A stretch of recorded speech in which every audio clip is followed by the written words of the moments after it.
Bonjour, comme demandé sur le forum d'Automobile Propre, je vous fais aujourd'hui un tutoriel sur comment déployer PSA Car Controller fait par Flobs, qui est une application Python qui permet de taper sur l'API PSA, celle qui est utilisée par l'application mobile.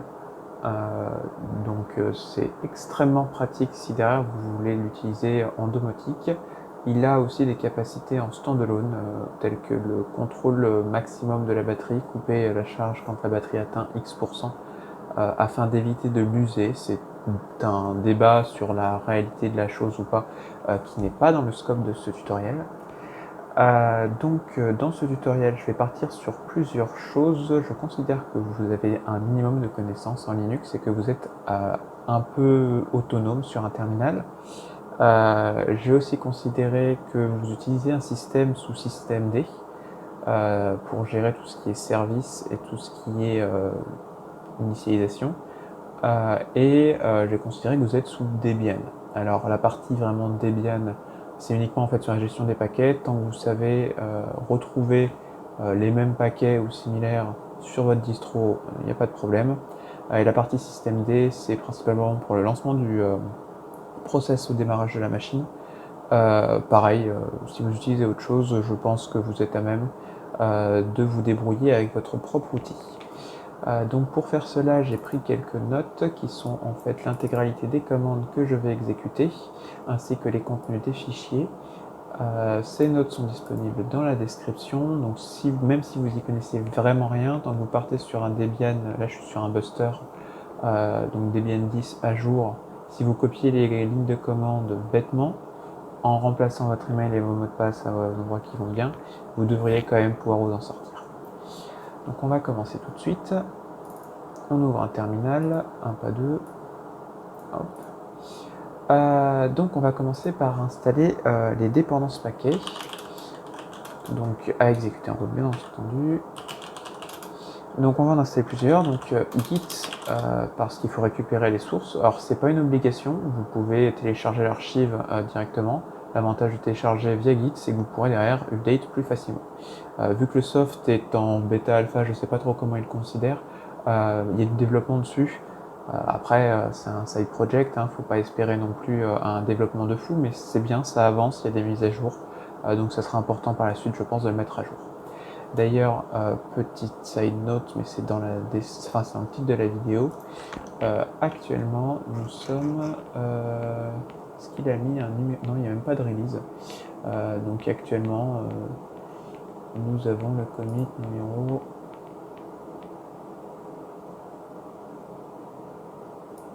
Voilà, donc 154.7BU81, c'est le commit actuel. Donc bien sûr, ce que je dis ne sera plus valable dans potentiellement 3 semaines, 1 mois, peut-être même demain, selon ce que c'est, avec la chance que j'ai. On verra bien. On retourne à notre installation, donc du coup, Git pour ça.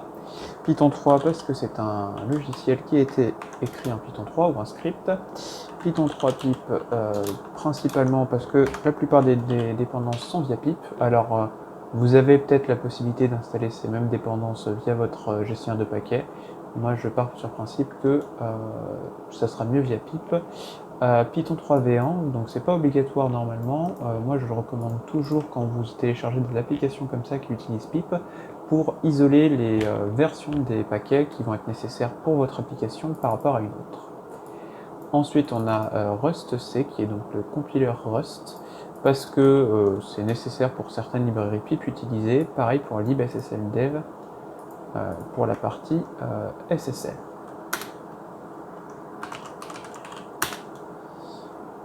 Voilà. Ah bah dis donc, le mot de passe c'est juste vlicop et je ne sais pas le taper. Donc pendant que ça se fait, il va falloir par la suite télécharger l'application Android.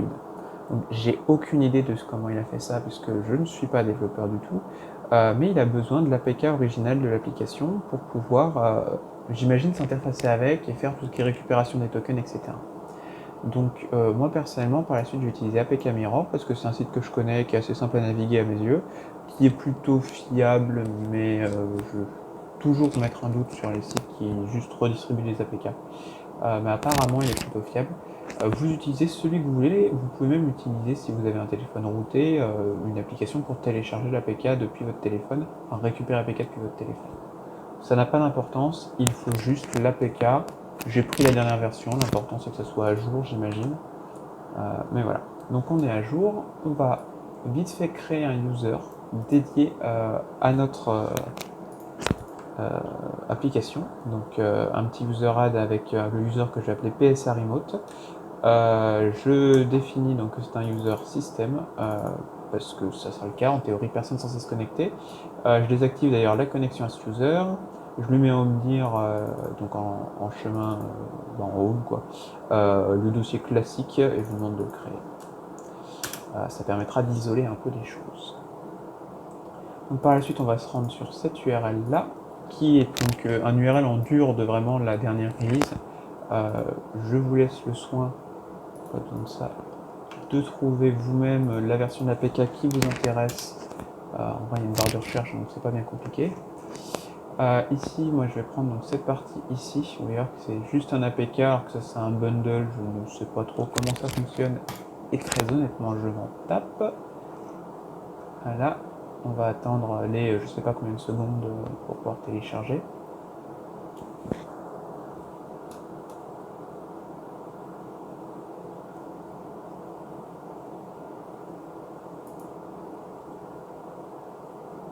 Voilà, ici on fait bien un save, on enregistre, donc ça va être automatiquement en téléchargement.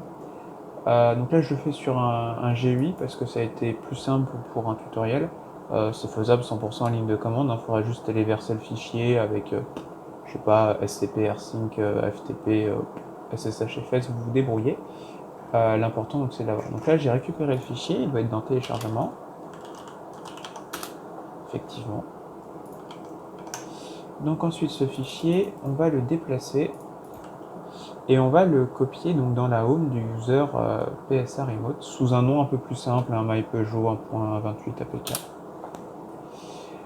Ensuite ce même fichier, on fait en sorte qu'il appartienne à notre user, donc un petit jaune. Si vous le tapez à la main, n'oubliez pas le 2 points, hein, ça permet de mettre le groupe aussi au même user. Ensuite, on crée donc un dossier dans USR local SRC qui va porter le nom du projet.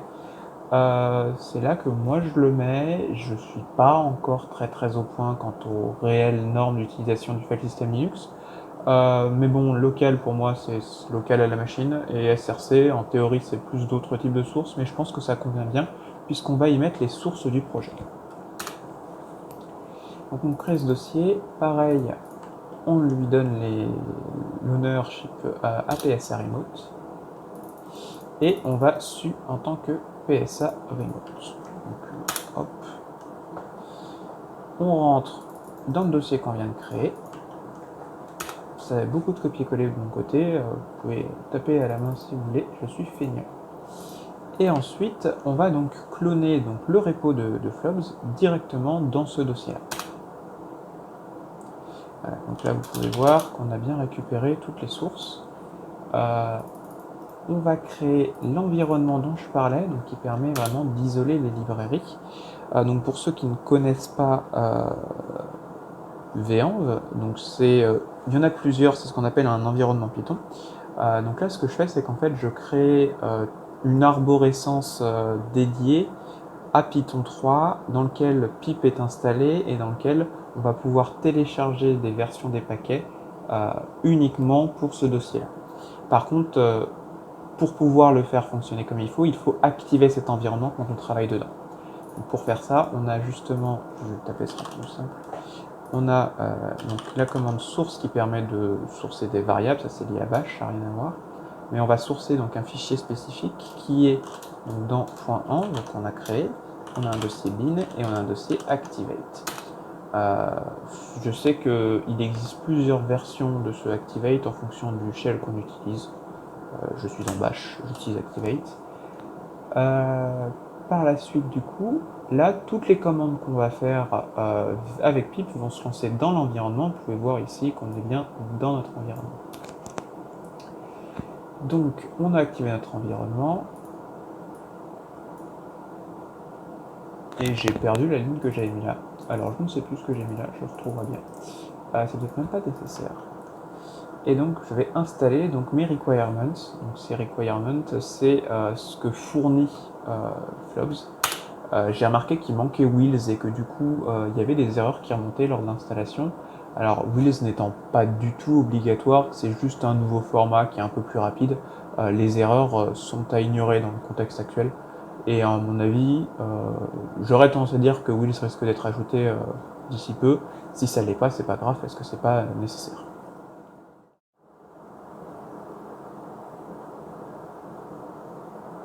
Et donc, après cette installation des dépendances qui étaient mine de rien sacrément longue, ne vous étonnez pas si ça prend très longtemps sur une Raspberry Pi. On va pouvoir continuer. Donc l'étape suivante, c'est d'utiliser l'app décodeur qui va permettre de récupérer justement les tokens. Et c'est à ce moment-là que je vais pouvoir vous présenter mon ami le flou. Parce que nous allons mettre du coup ici, en clair et de façon visible, des informations confidentielles. Alors par défaut, par exemple, il va y avoir l'email, qui est donc mon email perso. Il va y avoir le mot de passe qui, avec joie, s'affiche en clair. Et que je n'ai absolument pas eu envie de changer. Donc du coup, c'est super chiant à taper.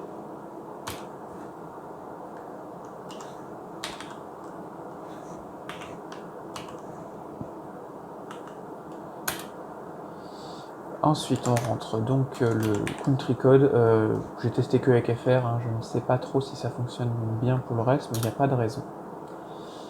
Et si vous n'êtes pas planté de mot de passe ou d'email, vous devriez voir apparaître donc ce gros blob que vous voyez là qui est tout flou, qui est en fait donc votre... j'ai oublié le nom, du VIN je crois du véhicule, qui est un genre de numéro de série, voilà, et un token qui est une série de caractères, et le success à la fin. Donc là, vous avez correctement généré certains fichiers de configuration depuis l'application. Maintenant, ces fichiers, ils ne sont pas vraiment au bon endroit dans notre cas. C'est-à-dire que si je fais... non, ça va être plus simple. Voilà, de purger l'écran, moins comme ça, je n'aurai pas à m'embêter avec Monsieur Fou. Donc si là je fais un ls, vous pouvez voir qu'on a créé certains fichiers du style test.json, charge config 1.json, et ces deux fichiers-là en fait sont des fichiers de configuration qui contiennent ces valeurs qui ont été générées. Donc notre étape suivante dans notre cas, ça va être de les déplacer et de les renommer dans la home de notre utilisateur. Alors pour le moment, ils vont être accessibles globalement. Par la suite, nous changerons leur droit d'accès pour les rendre un peu plus sécurisés. Ensuite, on quitte notre utilisateur PSA Remote. Alors en théorie, pour quitter proprement un environnement, on fait deactivate et après on peut faire d'autres choses. Si vous faites exit d'un user, ça quitte l'environnement aussi. Donc on quitte notre environnement, notre user, on va aller créer un wrapper. Donc j'utilise Nano là dans le cadre du tutoriel parce que je préfère VI, mais je me suis dit que ce serait plus simple pour tout le monde d'utiliser Nano. Et donc là, ce qu'on va créer donc dans USR local bin, on va créer un fichier PSA car controller. Ça va être en fait un script bash, enfin shell pour le coup, qui va lancer PSA car controller, mais à partir du Python 3 qui est présent dans l'environnement.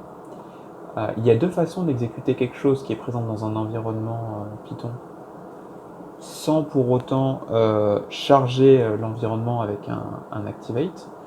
Soit on utilise le Python de l'environnement, soit on écrase le pass qui contient donc le chemin vers les binaires en rajoutant en premier le bin de l'environnement. Donc dans notre cas, on ne va pas avoir besoin par la suite de pip de nouveau, donc ça me semble être le plus simple. Donc on fait notre nano, on copie-colle la partie du fichier que j'ai écrit là. Donc là, le Shebang, je ne sais pas trop comment ça se prononce, classique pour SH. On exécute, vous voyez le path de l'environnement avec Python 3, suivi du chemin de notre serveur. Et cet argument-là qui permet donc de passer tous les arguments qu'on passera à notre script afin que ça soit transparent. Et non, j'ai dit qu'on n'était pas sur VI. Donc CTRL-O, CTRL-X. Donc maintenant, on a notre binaire qui est accessible par tous les utilisateurs, mais qui n'est pas encore exécutable. On va vite fait le rendre exécutable. Hop, voilà. Donc là, n'importe quel utilisateur peut le lancer. En pratique, on préférera toujours le lancer avec le user qu'on a créé pour. On retourne sur ce fameux user, dans notre home. Donc, petite coupure parce que je me suis merdé, on recommence. Donc, je disais que nous allons lancer le serveur pour la première fois. Et lorsqu'on fait ça, il va générer plusieurs choses. Et pour ça, il va avoir besoin de pouvoir renouveler le token, si j'ai bien compris comment ça fonctionne. Et donc, il va nous demander un code par SMS qui est envoyé sur le numéro que vous avez configuré dans l'application lors de l'enregistrement de la voiture. Alors, je fais bien attention de ne pas me reviander. Ok. Par la suite, il demande le PIN code, qui est pareil, un code à 4 chiffres que vous avez rentré lors de l'enregistrement de la voiture. Donc j'imagine que c'est ce qui permet derrière de s'authentifier avec le token. En théorie, il n'est pas censé vous le redemander plus tard. En pratique, j'en ai aucune idée. Puisque j'ai pas lancé le service depuis assez longtemps pour savoir s'il y a un moment ou un autre il redemande ce code PIN. Si c'est le cas, vous allez avoir votre service qui va planter, l'application qui ne va pas démarrer avec la VM ou la Raspberry Pi ou quoi que ce soit. Il faudra sans doute le lancer à la main de la même façon qu'on le fait là, afin de régénérer tout ça et de repartir sur quelque chose de fonctionnel. Donc là, vous pouvez voir qu'il a fait des choses et que ça s'est terminé sur un running on localhost port 5000. Donc c'est une bonne nouvelle, ça veut dire que ça fonctionne. On peut aller voir vite fait, juste s'assurer qu'il y a bien la page qui s'affiche. En effet, ça fonctionne. On va pouvoir fermer ça. Si jamais, comme moi il y a 30 secondes, vous vous plantez dans le code que vous tapez. Il vous suffit en fait de supprimer les fichiers ActivityLog, infodb, otp.bin et vous vous retrouvez dans le même état que juste avant avoir lancé la commande. Vous pouvez donc recommencer. Donc où est-ce que nous en sommes? Ça c'est fait. Ensuite voilà, donc nous allons un peu sécuriser nos fichiers en leur donnant uniquement le droit de lecture et d'écriture au user PSA Remote. Ça évitera que n'importe quel user sur la machine puisse avoir accès à votre mot de passe qui va être quand même plutôt en clair. Votre email, tout ça. On peut exit. Et donc là, on a un serveur qui marche quand on le lance à la main. Maintenant, on veut le lancer automatiquement. Pour ça, on va créer donc un fichier service. Toujours avec Nano, etc système des systèmes assez standard. On va l'appeler PSA Car Controller, toujours pareil.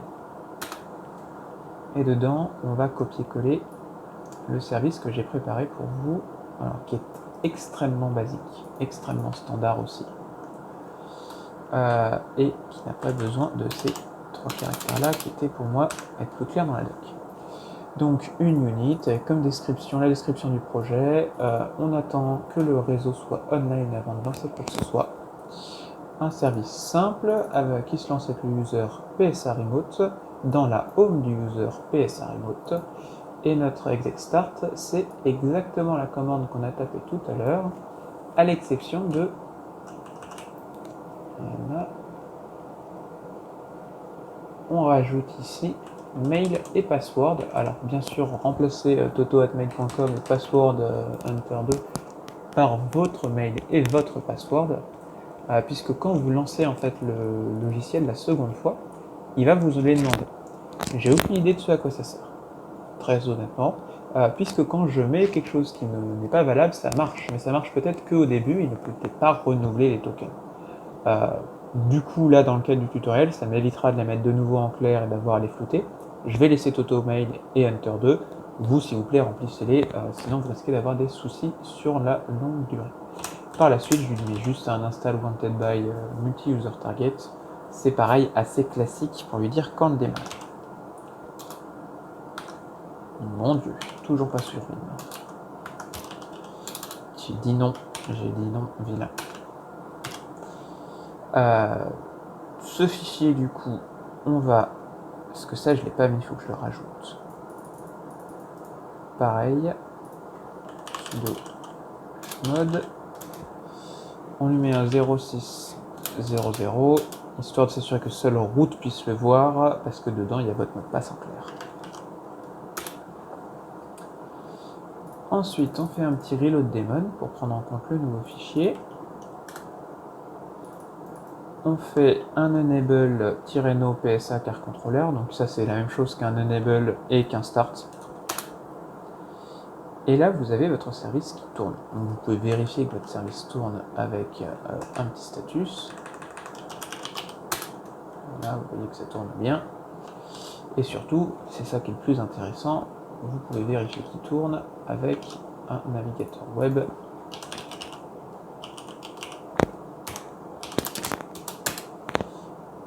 Voilà. Et donc, par la suite, je ne vais pas vous apprendre à utiliser l'application parce que c'est principalement des requests API à faire.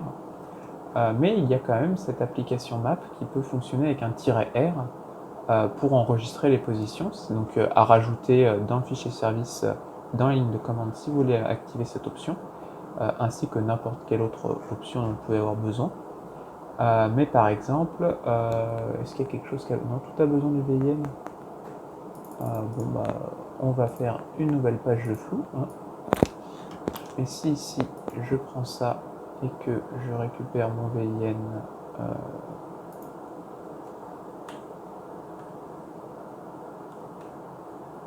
vous m'en demandez beaucoup. Vous ne demandez absolument rien, je sais bien. Ah, le VIN, il ne va pas s'afficher là. Ah bon, ça marche. Voilà. Prenez mes mots pour des faits. Ici, vous mettez votre VN, vous avez bien les informations JSON qui apparaissent. En théorie, vous n'avez pas de souci avec ce tutoriel. Si par contre c'est le cas, vous pouvez laisser un commentaire, j'essaierai de les regarder et de répondre au fur et à mesure du peu de temps que j'ai. Par contre, très clairement, ce tutoriel ne va pas durer. C'est-à-dire qu'actuellement, il est valable. Au fur et à mesure des évolutions, encore une fois, il ne le sera plus. Les choses sont à évoluer. Mais je pense que ça restera toujours dans la même veine, avec plus ou moins de librairies installées et d'autres étapes peut-être de configuration. Donc surtout, doc principal, le Git, allez voir dessus. C'est quand même assez clair. Alors, il n'utilise pas toute la partie V1 parce que en vrai, si on fait juste ça comme ça pour le lancer, pour s'assurer que ça marche, c'est pas nécessaire. Mais le tutoriel est quand même vachement clair là-dessus, il n'y a pas trop de questions à se poser. Donc retournez là-dessus si vous avez la moindre doute. Et pareil, si vous rencontrez des bugs, il y a des issues, c'est là pour ça. Je vous souhaite une bonne fin de journée, j'espère que ça a été utile. N'hésitez pas à me faire des retours. Je compte pas faire des vidéos souvent, hein, très clairement. Là, c'est juste pour donner un coup de main. Si jamais c'est bien apprécié, cette vidéo passera publique, sinon pour le moment elle restera privée, uniquement pour le forum, parce que j'ai pas besoin d'avoir un truc comme ça qui traîne sur internet s'il y a juste nous qui nous en servons. Je vous souhaite encore une fois une bonne fin de journée, et puis à plus tard sur le forum.